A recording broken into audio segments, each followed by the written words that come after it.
It's just, it's a hell of a thing. But it ain't unique to you. It ain't unique to your dad. It's everybody, man. Everybody.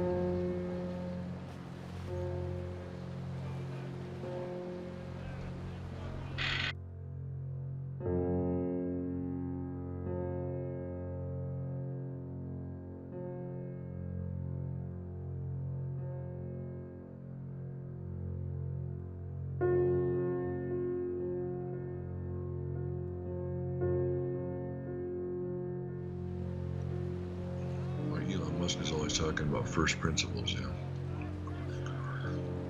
engineering, business, whatever. Well, this is the first principle. This is the first principle of all first principles right here.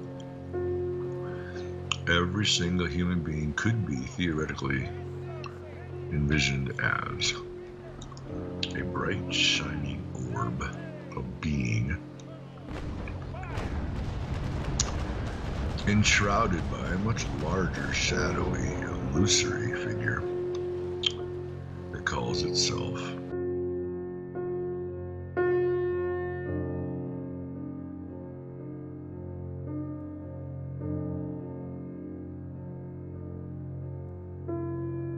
everybody's like this golden orb of being, born of the earth, meant to be here. And then there's this false, illusory shadow being that calls itself by our names. Isn't that funny? Our parents gave us our names within days of coming out of the womb, perhaps before, when we were quite without the shadow figure, right? No time to have built it yet or invested anything in the false persona. That's when we were given our names, before the false persona had any footing at all. And somehow the false persona has co-opted our names. So it's like saying, the golden orb of being is saying, I'm Leif. And the shadow being is saying, no, I'm Leif, motherfucker. Shut the fuck up.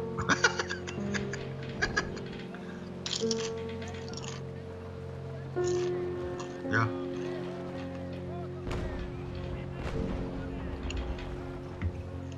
That's when neuroplasticity comes into play. You really can rewire your fucking brain. I remember Zoltan Gross, the old Jewish therapist I sat with for a while. He said,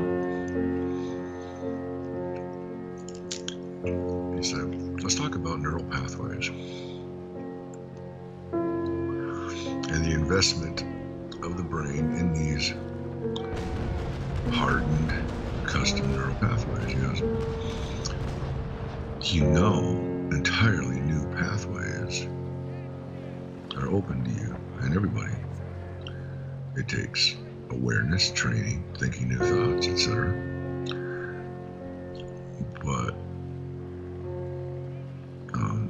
there are neural pathways that are much more congruent with your natural estate and more authentic than these neural pathways that reinforce, lies, illusions, fears that don't belong there.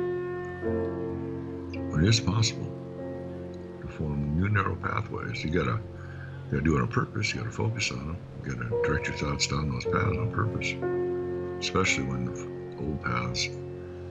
It's like your sense of self, your thought patterns are always going to want to keep hitting the fork in the road, go down the old pathway or take the new one, right? Well, it's a hell of a challenge, but it's the only fight worth fighting. It comes down to it. At some point, your father, his own inner self-awareness, becomes so disgusted with the investment in the false sense of self that it wants to kill it.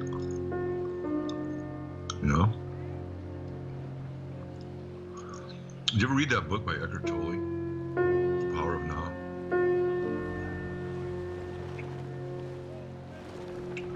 Well, what's most significant, really, he just does nothing in the whole book except, reiterate Zen teachings and Sufi mysticism, which are all about now and power as a sacred wedge to free oneself from the past and the future. And the real self lies in the now moment. And because the real self in the now moment, real self manifests through the now moment, because the now moment is a null zone in which the reinforcement of false pathways is not happening. Anyway, what Zen meditation is all about. That's what Satori is, basically. 6 years of sitting on your ass and getting whacked with a stick until one day you go, oh, that's not me, I'm me. Yeah. So, and all the poets and everybody else have always been trying to get to that. All right, well then, if it's possible but utterly frightening, you can almost picture you're fighting a demon, right? Well, that was really interesting. The thing I found most interesting about Eckhart Tolle, because most of it was just reiterating other people's teachings, but the introductory chapter I found fascinating, because he said, I reached a point of such utter darkness and despair and depression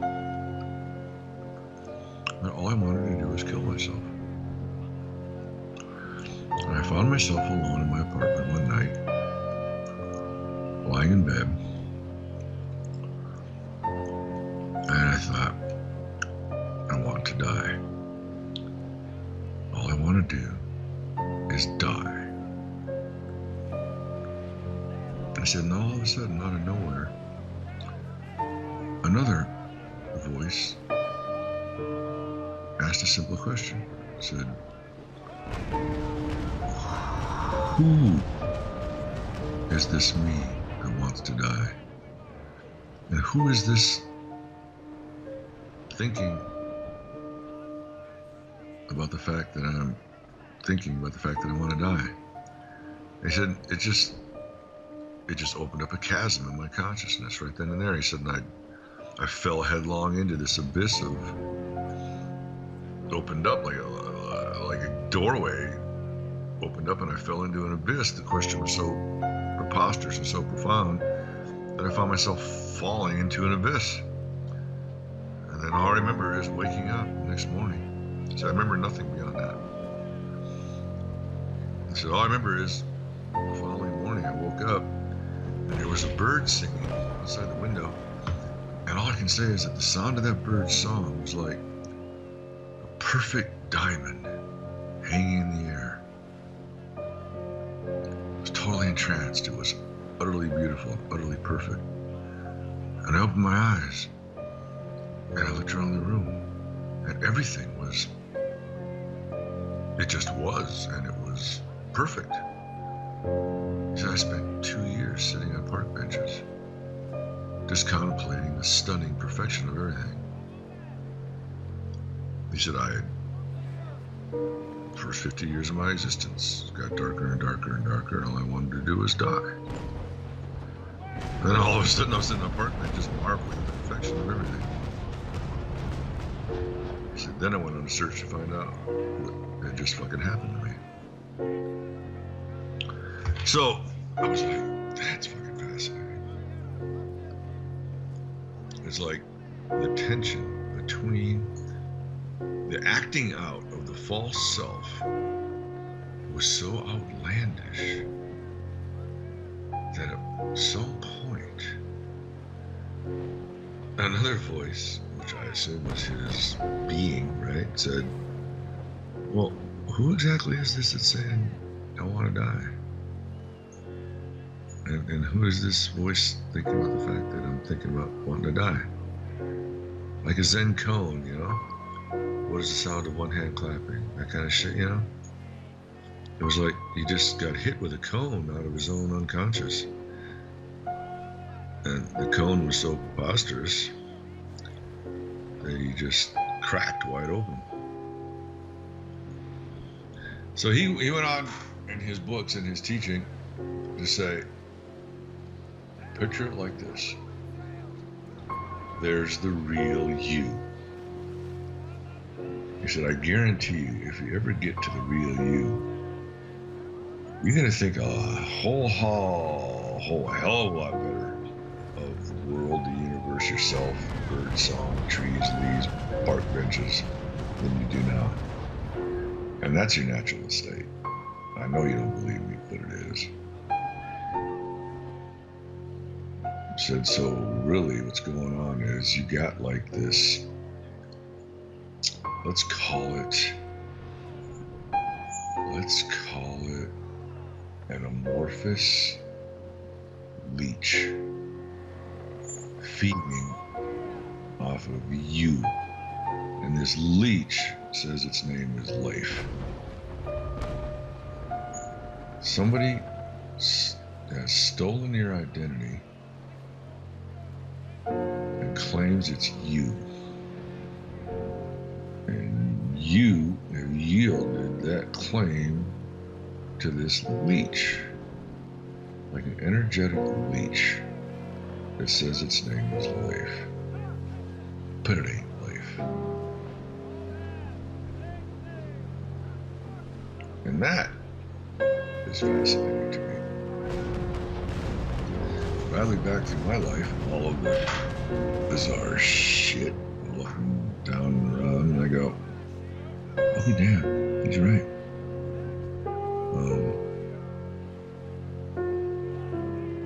I'm thinking a lot lately about the contrast between me when I'm caught up in things, or me when I'm angst-ridden about being 61, and should I do business stuff anymore, or should I sleep on the couch? Should I, the ire I was describing earlier?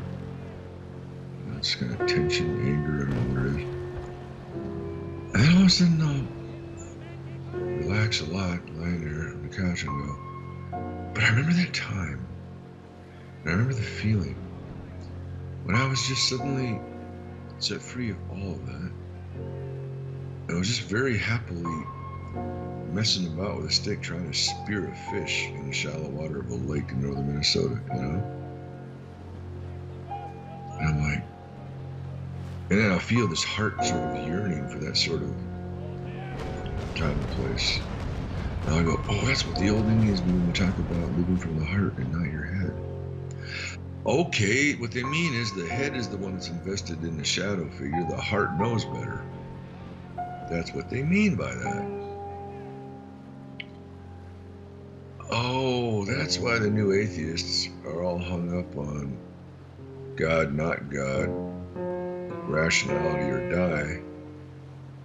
They're trying to split the difference and figure out how to get a rational mind to free itself of limiting illusions, unaware that it's the rational mind that creates the illusions in the first place and will not give them up. Even the illusion of atheism, meaning, I don't mean that they're wrong factually, I mean that you can't trust your mind.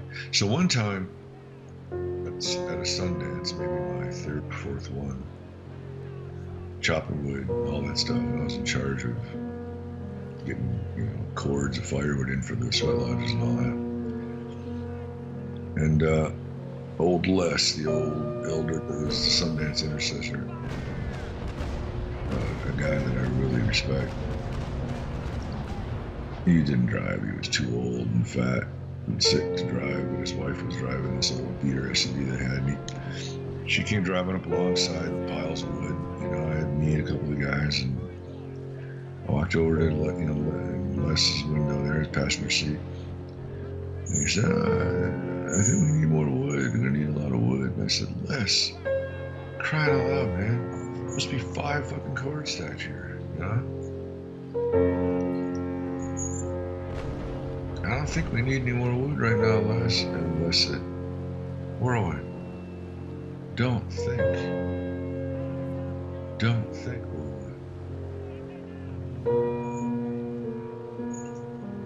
And I was like, huh, all right. What the fuck's he trying to say to me? I look back now and I go, oh, that's what he meant. He was hitting me with a Zen cone right there. He was saying,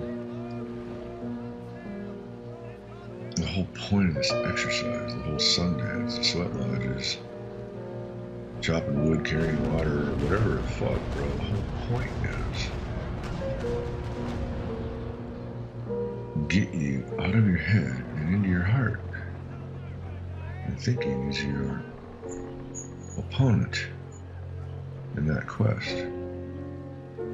It's a very non-white boy thing to say or to acknowledge, but that's because he wasn't white, so he could say it. You know?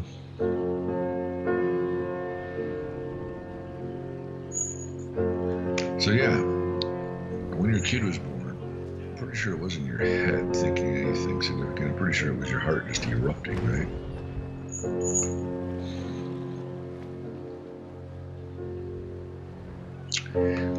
Yeah. That's getting out of your head and into your heart. In a big way right there. And that's where all joy and perfection exists. Or we can say the mind is a tool of the heart. And the tool has been usurped. Alright. Well, how do we outwit the usurper? Convince the mind to let go so the heart can say something. And that's what Sufism is all about. The mystical branch of Islam.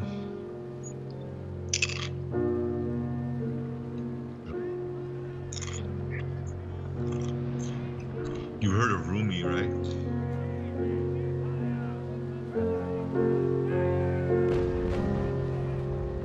No, but he's widely recognized as the greatest Sufi poet.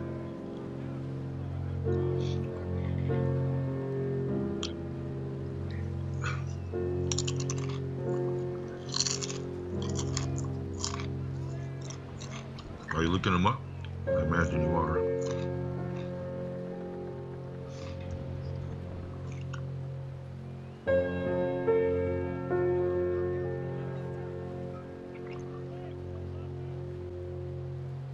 Are you playing pirates?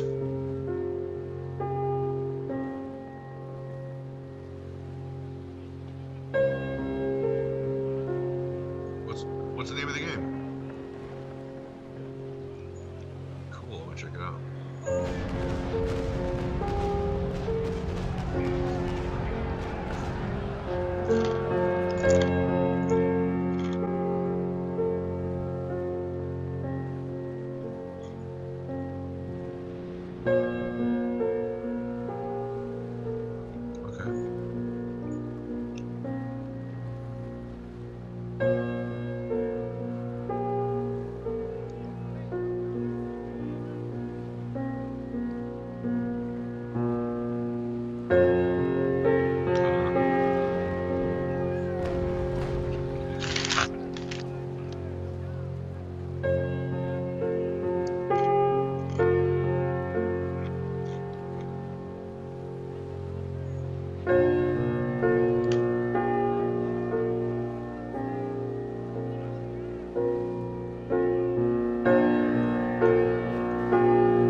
I started watching it. And I agree, it's awesome.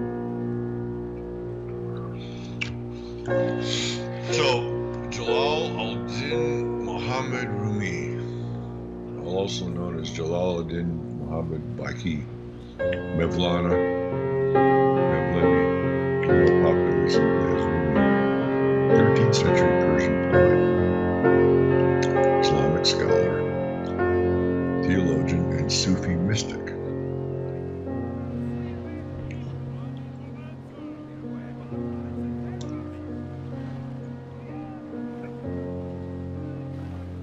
That's pretty much what a mystic is in all religions. Joseph Campbell talked about the time he went to a big religious conference for 3 days, and he said by the end of the conference All the clerics were at each other's throats as usual. But all the monks from all the traditions were over in a corner, totally flowing with each other. There's your difference between orthodoxy and mysticism right there. So Rumi famously said things like, "Up beyond the ideas of wrongdoing and right doing, there is a field. I'll meet you there. When the soul lies down in that grass, the world is too full to talk about." That's what he's talking about, what we've been talking about. It's like up beyond the realm of the mind and the mind's infatuation with its false sense of itself, manifested in ideas of wrongdoing, right doing. Up beyond all that, up beyond ideas of wrongdoing and right doing, there's a field. And he's a poet, so he uses the right words. It's a field. It's the boundless, the real, The next line, I'll meet you there. When the soul lies down in that grass, again, no action taken, non-action. When the soul lies down in that grass, the world is too full to talk about. That's like Eckhart Tolle talking about sitting on a park bench,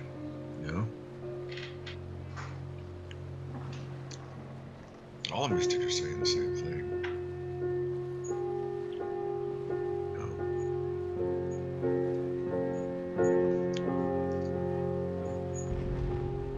So what is it that has access to that field? The Sufis talk about the path of the heart, the way of the heart. Well, it's the same thing Native American elders say, Stop thinking, my boy. Get in your heart.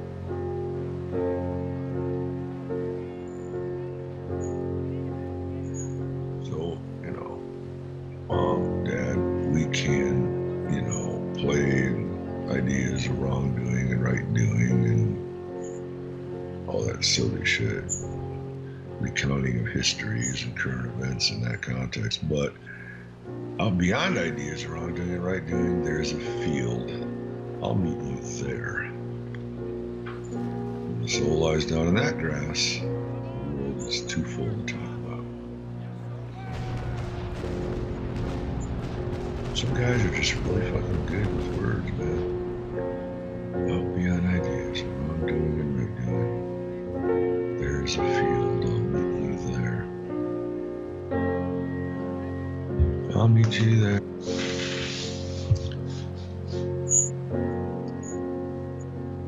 Yeah, so anyway, bro, such is the challenge of life.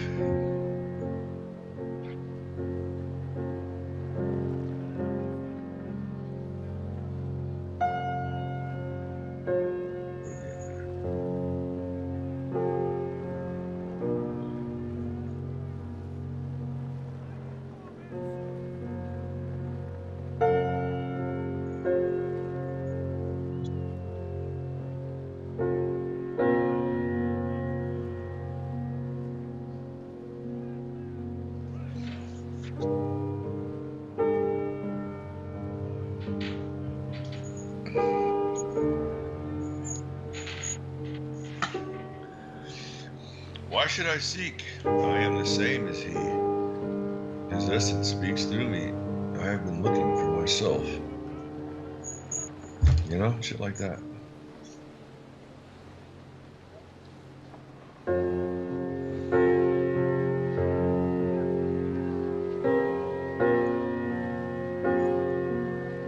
It's interesting stuff. I look forward to you showing up. Great. We shall sit in the courtyard and speak of many things. Cabbages, kings, all that happy shit.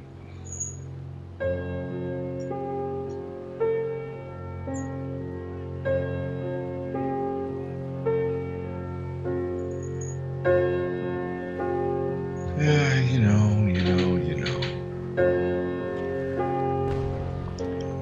Sometimes I think, I trouble myself with the affairs of men. Other times I jump right in.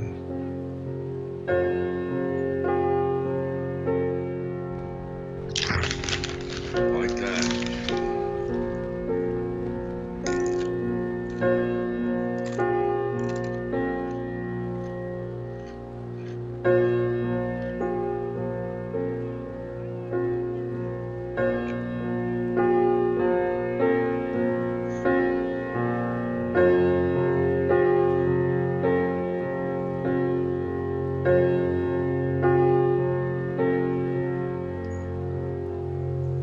Yeah, what? It's all to say. It's just chance encounter, chance decision. Wouldn't possibly have happened if I had gotten any sleep on the bus ride up. Being sleep deprived and tired as fuck.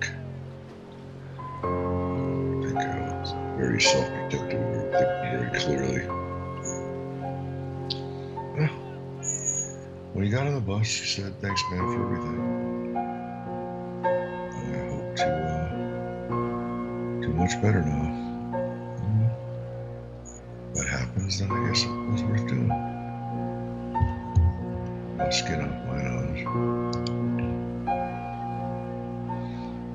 There's a guy named Coleman Barks. He's an American poet and former literature faculty at the University of Georgia. Although he neither speaks nor reads Persian, he is a popular interpreter of Rumi, rewriting the poems based on other English translations. His translations are therefore controversial, but Coleman Barks really got into Rumi, and I don't think his translations are controversial. I think they're good. But at any rate, you can go to YouTube and just type in Coleman Barks, all right? And you're sure to find Coleman Barks reading Rumi, all right, to an audience. And reading it as well as any Westerner really could, with the right ear for him, right? And you get an idea of how powerful Rumi is, because if you listen to Coleman Barks recite Rumi for 15 minutes, you find yourself starting to get kind of wistful for your own heart. You'll see what I mean when you do it. It's very interesting. Rumi is like a true bard. You know who the bards were?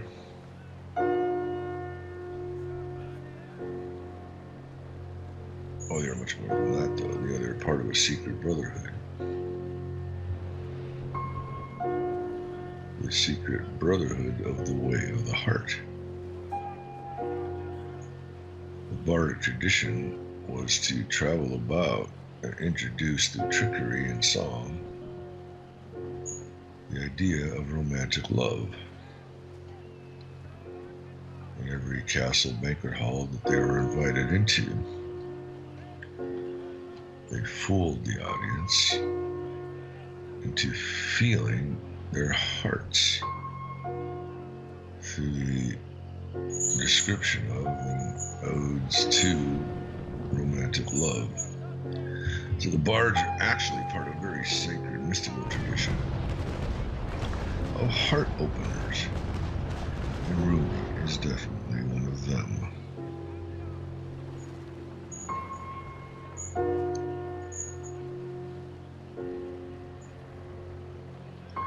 So when you get a minute, a half hour to kill some afternoon, find you a Coleman Barks YouTube video, kick back, close your eyes, and see what you think.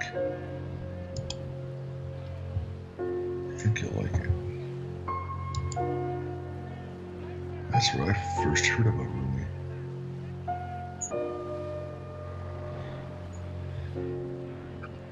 Yeah.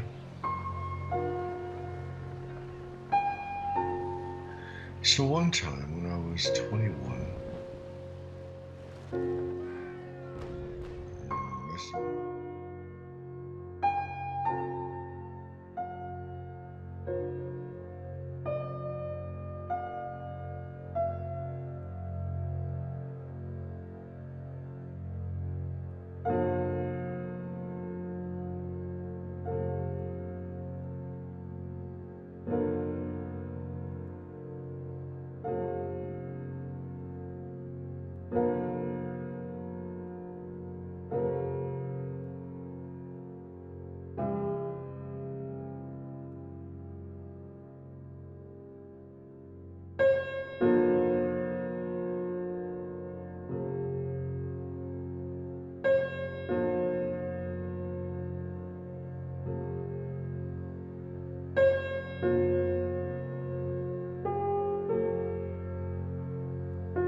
I walked up onto this little grassy knoll,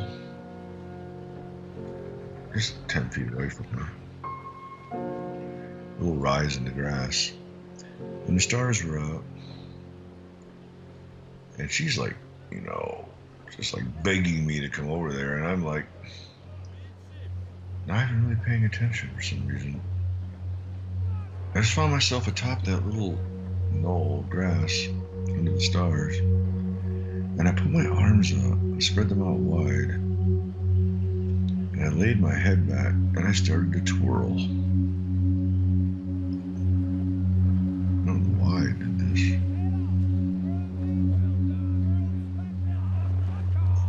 Yeah, well, you know.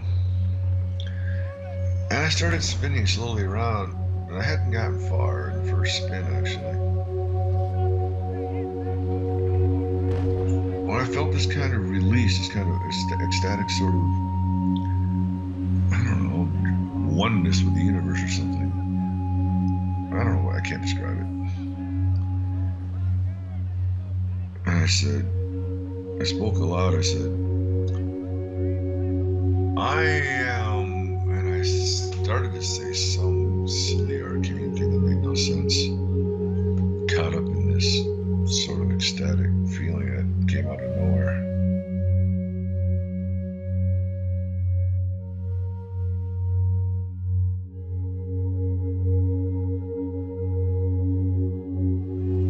No, you really are. I said, really am? What are you talking about? I'm just fucking around. She goes, no, you are. Whatever you were about to say, you are. And I said, what silly shit is that to say? She's like, no, I mean it. Like, I suddenly saw you exactly as you were saying you were. I said, what was I saying I was? She goes, I don't know, but whoever it was, you are. That's a fucking weird scene. But,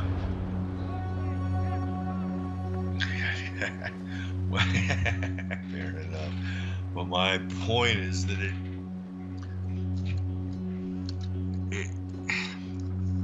what I think I was trying to say, and what she said I was something other than what everybody said I was. If that makes any sense. And it was something along the veins of, you know,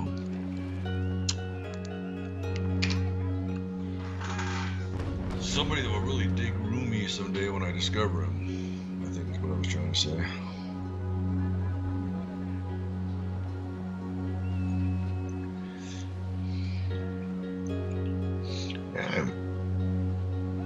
I find no contravening position or argument that convinces me that this isn't the truth, that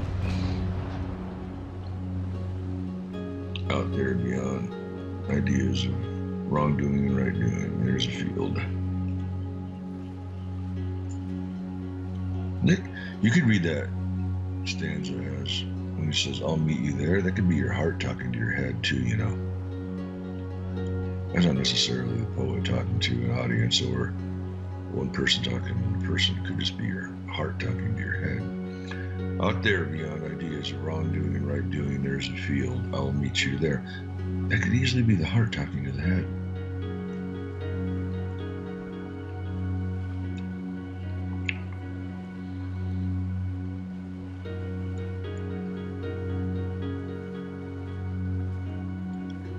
So, anyway, yeah, you get some time.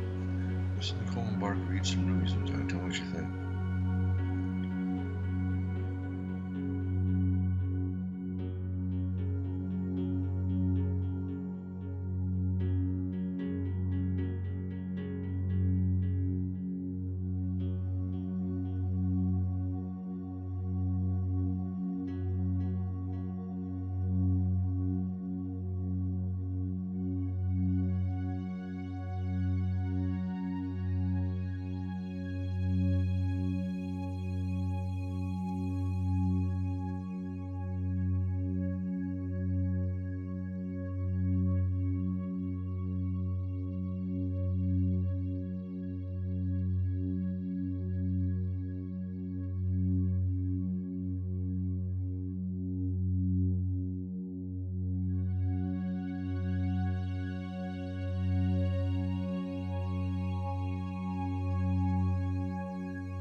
I don't know, man. At this point, I'm hoping for the best for everybody.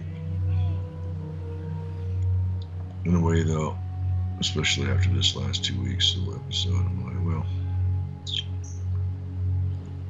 maybe that is my answer to this ire I've been feeling the last few months. The ire was manifesting without the defenses of my rational mind, because I was so fucking tired from that bus ride, not sleeping, that, you know, I gave in to the ire with no rational defense against it. Almost like I was craving some kooky misadventure. And got taught a lesson for doing it. And I look at it and go, well, you know what? All right then. This wasn't a question about being nice to somebody or not. This is a question of me and my ire and my response to it, and it busting through and taking control, looking for trouble, looking for chaos.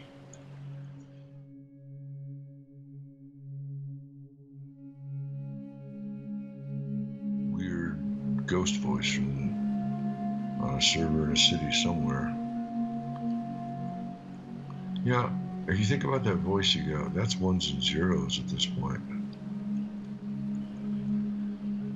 A stream of ones and zeros through a fiber line off of a hard drive.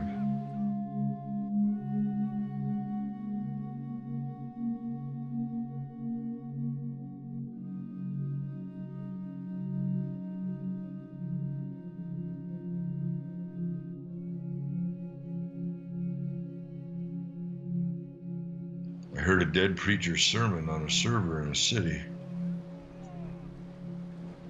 Well, I was like, that happened while the Cameron thing's going down, and I'm like, well, all right then. So much for ire, so much for indulging it. I think perhaps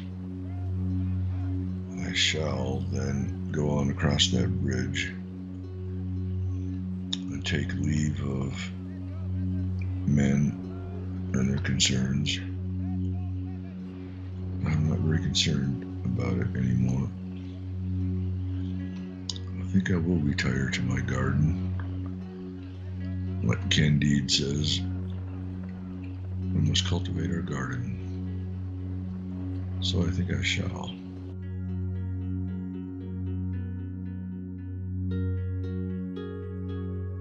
That is a great critique of the world, written by Voltaire. It's a short book.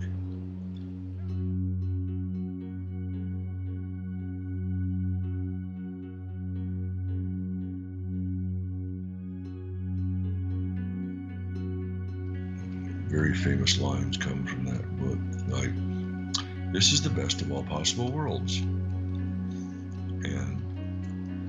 we must cultivate our garden. A very, very cleverly written, very, very, very famous treatise on what Jean-Paul Sartre said, hell is other people. And conclusions that Candide comes to at the end of his misadventures around the world that he tumbles into headlong. Yeah, C-A-N-D-I-D-E, French, you know, Voltaire. And that's